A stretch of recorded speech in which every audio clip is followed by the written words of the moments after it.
14টি দেশের জন্য block work visa স্থগিত করেছে সৌদি আরব। এ তালিকায় রয়েছে বাংলাদেশ, ভারত ও পাকিস্তানও। সৌদি প্রেস এজেন্সির বরাতে জানা যায়, সৌদি মানব সম্পদ ও সামাজিক উন্নয়ন মন্ত্রণালয় সম্প্রতি এই ঘোষণা দিয়েছে। পবিত্র হজ মৌসুমে অভ্যন্তরীণ ভ্রমণ ব্যবস্থাপনা ও নিয়ন্ত্রণ নিশ্চিত করতে এই সিদ্ধান্ত নেওয়া হয়েছে বলে জানা গেছে।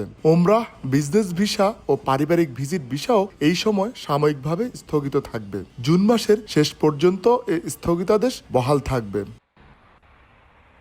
ব্লক ওয়ার্ক ভিসা হচ্ছে সৌদি নিয়োগকর্তাদের জন্য নির্ধারিত একটি কোটা, যার আওতায় তারা নির্দিষ্ট সংখ্যক বিদেশি কর্মী নিয়োগের অনুমতি পেয়ে থাকেন।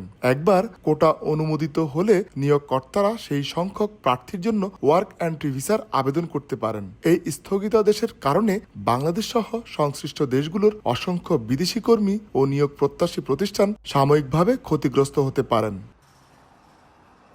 এই তালিকায় আরও রয়েছে মিশর, Indonesia, Iraq, Nigeria, Jordan, Algeria, Sudan, Ethiopia, Tunisia, Yemen ও মরক্কো। সৌদি কর্তৃপক্ষ জানিয়েছে, হজ মৌসুম শেষে পরিস্থিতি পর্যালোচনা করে পরবর্তী সিদ্ধান্ত জানানো হবে।